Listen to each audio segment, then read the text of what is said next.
Morning, everybody, and thanks for watching.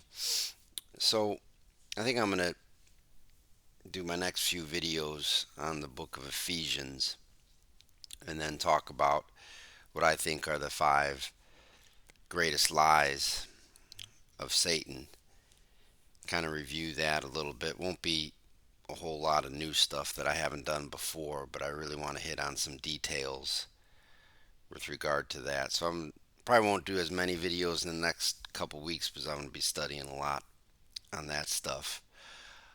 But today, just want to talk about a comment that I've been hearing on, I get my news from some of these prepper channels because I think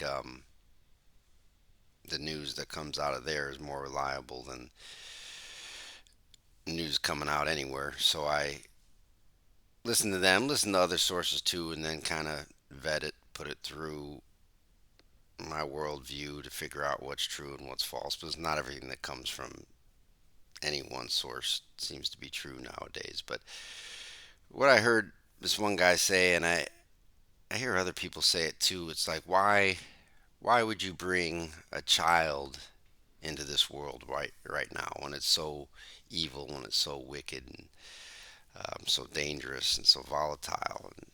And I actually talked with some friends that said this too, and it's what's my 2 cents on whether you should have a child and bring it into this world at this point is absolutely yes. Absolutely yes. If anyone's debating or,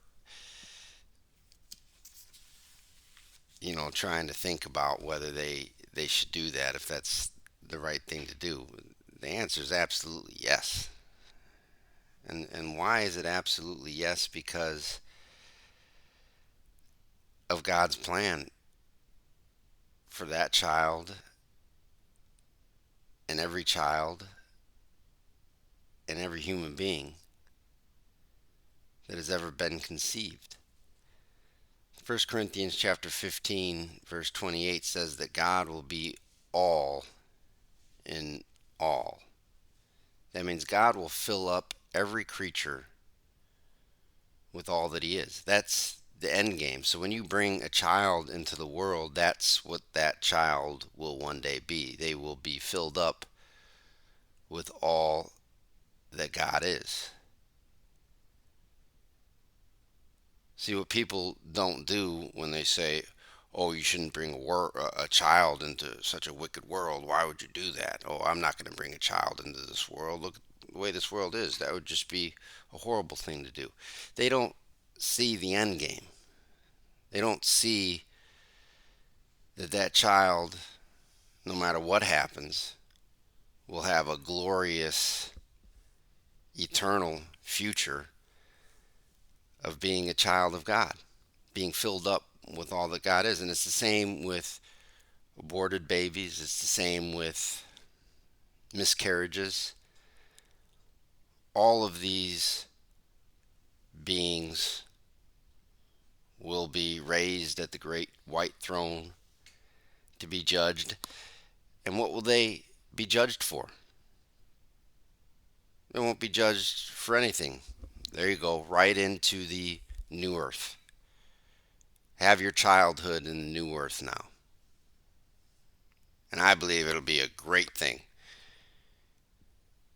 to grow up, to have your childhood on the new earth.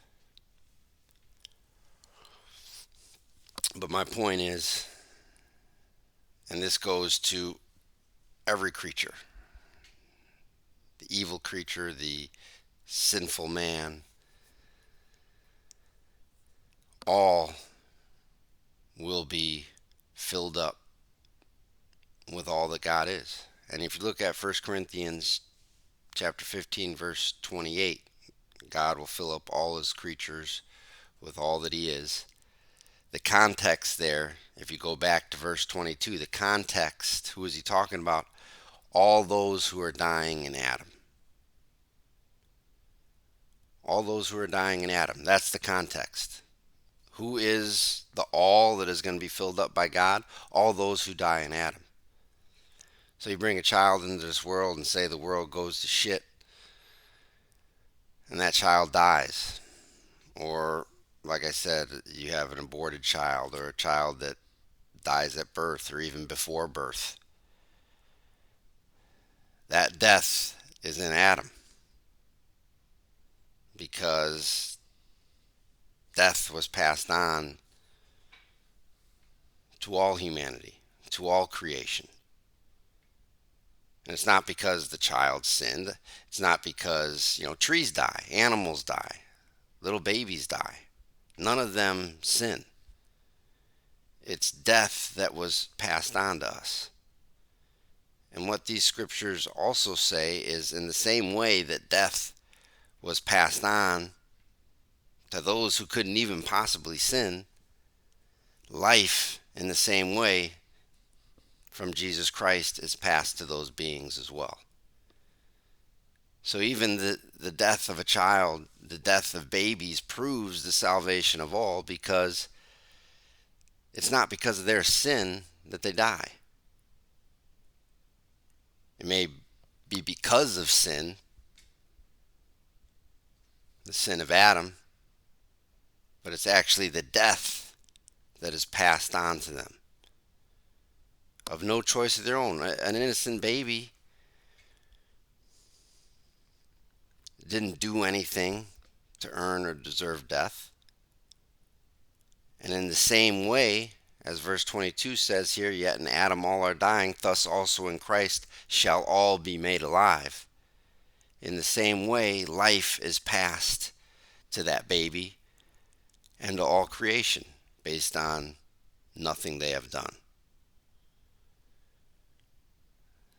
So just a quick word on whether you should bring a child into the world or not, if there's anyone out there debating.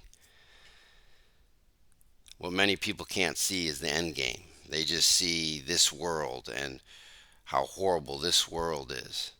And yeah, it's getting bad and it's going to get worse. But every creature has a glorious future, a future that's unimaginable, to be filled up with all that God is. That's the destiny of every child, every man, every woman. That's the end game. That's the future. And it's not here in this world. You got to look past that. And through the death, entombment, and resurrection of Jesus Christ, it's a glorious thing that every creature ever created through Christ will be brought to God through his death, entombment, and resurrection.